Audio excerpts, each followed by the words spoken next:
police! What's the problem there? The chimp killed my friend! In February 2009, 14-year-old chimpanzee Travis attacked Cholanash, a friend of the woman who owned him. He tore off her nose, ears and hands, and blinded her as his owner, Sandra Herold, frantically beat him, stabbed him, and called the police. Moments following this horrendous act of violence, Travis was shot by the authorities. But for Sandra and Chola, life would never be the same. So why would a pet raised for 14 years do such horrible things? We need to go back to the past. Travis was born to zoo chimps Susie and Coca, imported from Africa to the US in the 1970s. Sources say that Travis' mother was shot dead while struggling to escape the Missouri chimpanzee sanctuary shortly after his birth. Science confirms that the chimps stay with their mothers, feeding on their breast milk until age 5. They then hang around to nurture their younger siblings as they build a close family unit. But Travis did not enjoy that luxury, as in October 1995, he was taken in by Sandra Herold and her husband Jerry, who planned to raise him as their son. For the most part, he was placed in a cot in the bedroom, and weeks later, he slept in their bed. Sandra fed him formula milk in a bottle. Sandra and Jerry had just lost their daughter Susan in 2000, which probably explains the weight of the love showered on Travis. Yet, even after Travis' attack, Sandra was found to have said that Travis couldn't be more her son than if she had given birth to him. The old couple adapted their house in Stamford into a safe playground for their hairy chimp. Travis was growing up pretty fast and had already begun to enjoy basic human privileges like wearing clothes, watching TV, and using the toilets. The older he grew, the more he adapted to a life far from what his species should naturally live. Travis could dress himself, brush his teeth, feed Jerry's horses hay, and water plants. He grew so fond of ice cream that he studied the schedule of ice cream trucks, and when they passed by their house, Travis could use a computer, watch television, use the remote control, and particularly enjoyed watching baseball. Sometimes, he was allowed into the kitchen to mix his own drinks and warm up ready meals and snacks in the microwave. He always seemed happy and energetic, especially when he drove around on a lawnmower or went on random evening outings with Jerry around Stamford, where he would ride shotgun or sometimes accompany his dad to his tow truck shop. Sandy claimed Travis could drive and had, on some occasions, stolen her car keys to zoom off in search of some adventure. A neighbor once claimed to play around and wrestle with Travis, which was deemed safe. After all, Travis knew when to stop and showed no signs of violence.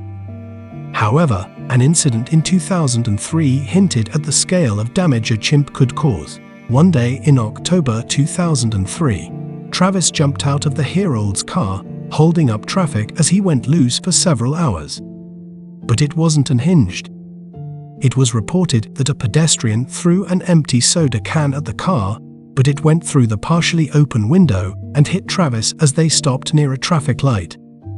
Attempting to retaliate, Travis opened the car door and chased the man to no avail.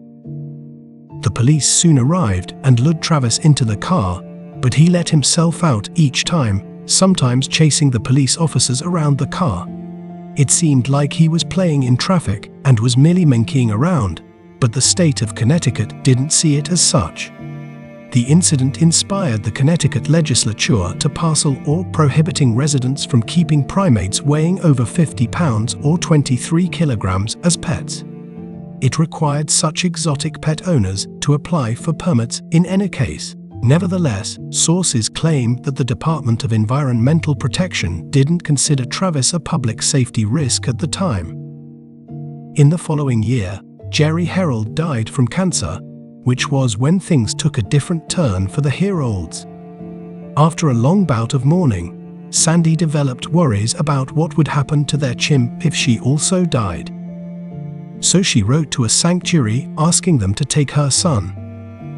At this point, Travis had grown obese, and Sandra was finding it difficult to deal with him alone. She also observed that Travis acted strangely at night, which explains why she never sent the last 2 paragraphs of her letter. The letter reads that the 45 years Sandra had spent with Jerry had left such a vacuum that she and Travis missed him each minute. She highlighted how much Travis, in particular, felt his absence as he waited for Jerry at dinner time. Sandra recollected how Travis would sit by the bedroom window many nights, looking out and returning happy before retiring to bed. She also claimed to have set up a trust fund for Travis, but considered it wasn't enough, and she felt he needed to play with one of his own kind and have the best life if she was no longer alive to cater to him. However, Travis remained with Sandra. As time passed, Travis became somewhat unpredictable. She had noticed that his usual pastime, eating ice cream, watching TV, playing with his pet cat, Misty, and doing art, no longer interested him. On February 16, 2009, out of worry, she gave him a cup of tea that had Xanax in it. Xanax is a medication used to treat panic and anxiety disorders, and Sandra hoped it would help regulate Travis' mood. Sources agree that Sandra was quite dodgy on whether she had given the chimp a human-grade drug. She later confirmed that Travis was on medication for a tick-borne illness called Lyme disease. A few minutes later, Travis got into his usual fits. This time, he had stolen Sandra's car keys and escaped the house. Having run out of options, Sandra called her friend Chola to come to her aid. By 3:40 p.m., she had arrived, ready to help her friend. But Travis, who was not in his usual friendly demeanor, approached Sandra with a menacing gait, threw her against her car, pounced on her, and he groped for her face.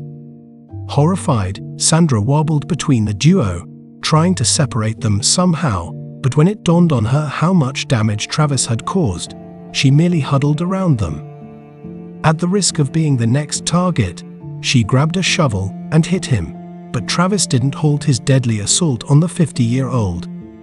Sandra claimed to have taken a knife and stabbed the chimp, who responded. He looked at me like, "Mom, what did you do?" And then I tried to take him off her again, and I couldn't pull him. He was just too strong. But didn't last long as Travis shifted his attention back to Chola. By then, Sandra had already escaped inside her car, locking herself and calling the police. Send the police! What's the problem there? The chimp killed my friend! What's the problem with your friend? I need to know. The police come! With a gun! With a gun! He ripped her face off! He ripped her face off? He tried to attack me! Please, Okay, hurry! I need you to calm down a little bit. They're on the way. Please, hurry up! He's killing my girlfriend! By the time the police arrived, Chola's face and limbs had become the stuff of horror films, half-shirred and almost torn apart. Travis launched at one of the police patrol cars. Scared, injured, and enraged, Travis circled the police cruiser until he found an unlocked door, smashing a window in the process. Officer Frank Chiafari opened fire and shot Travis multiple times. But Travis survived, running off, leaving a blood trail, and escaping into the house. He collapsed on his special bed, and there he died. An NBC reporter once asked Sandy if, after all she had been through, her friend fighting for her life in the hospital, she still thinks chimps should be pets. What more could I say? Could I say any more? I loved him, but I loved her too. And I would have done anything for this not to happen. In the days following the attack, Travis the chimp's victim, Chola Nash, required many hours of surgery by multiple surgeons. Travis had broken nearly all the bones in her face, torn away her eyelids, nose, jaw, lips, and most of her scalp, rendered her blind, and fully removed one of her hands and most of the other. Her injuries were so severe that the Stamford hospital offered the staff that treated her counseling sessions. After they saved her life and successfully reattached her jaw, she was flown to Ohio for an experimental facial transplant. Travis' head was taken to a state lab to be examined as the investigation of the attack continued. He did not have any diseases, though he was on medication for Lyme disease prevention. The toxicology report revealed that Travis had been given Xanax the day of the attack, as Sandra had told police. The drug may have fueled his aggression, as side effects like hallucination and mania were sometimes reported in humans. On November 11, 2009, Nash appeared on The Oprah Winfrey Show to discuss the event, the experimental procedure, and her future. She said she wasn't in any sort of pain and was looking forward to returning home. Well, I'm getting stronger and healthier, and I'd like to put across to people's minds that these exotic animals are very dangerous, and they shouldn't be around. There's a place for them, that it's not in residential areas, that's for sure. An NBC reporter once asked Sandy if, after all she had been through, her friend fighting for her life in the hospital, she still thinks chimps should be pets. She replied that she would do it again, as chimps are the closest things to human beings. She adds that humans can give chimps a blood transfusion, and chimps can as well. Finally, she asks how many humans go crazy and kill other people. Travis wasn't a horrible chimp, and it was simply an incident. She didn't know what had happened.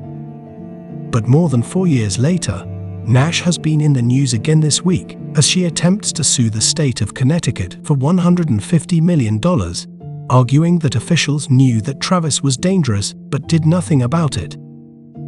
Nash has already received $4 million from the estate of Harold, who died in 2010, but she's unlikely to win this latest suit since the state is generally immune to lawsuits, and the claims commissioner is saying that at the time when she was attacked, the state allowed private ownership of chimpanzees. The story of Travis the Chimp spread as far east as China. Scholars began to research possible parallels in history. They found that 4 years before the incident, there had been a similar chimpanzee attack in California. This ignited front-burner debates and conversations on the logic of keeping exotic yet potentially dangerous pets, led mainly by primatologists Franz Wall and Jane Goodall. The plot of Travis' escape and attack on Cholla were part of the Chimps episode in the 2010 docuseries Fatal Attractions, and sounds from Sandra's call to 9/11 and the police shooting of Travis and the hunt were used as well. A bill to add lemurs, monkeys, and great apes as prohibited wildlife species that no one can sell or purchase through interstate and foreign sales never saw the light of day. But legislatures worldwide have become more intentional about domestic primates and their owners' liability to victims. Till her death, Sandra loved Travis and would happily take him in again if the chance presented itself. But perhaps this makes the story all the more strange how an otherwise friendly neighborhood chimp degenerated into a rabid monster in a single day after 14 years of living among humans. The truth, the story, the search continues. Thank you so much for watching the whole video. If you had fun or learned anything, do me a favor, like, subscribe, comment, share. I know it's annoying to hear me ask that, but it really helps the channel and motivates me a lot. If there's a topic you'd like to see or learn more about, just leave me a comment under this video. Goodbye and see you in the following video.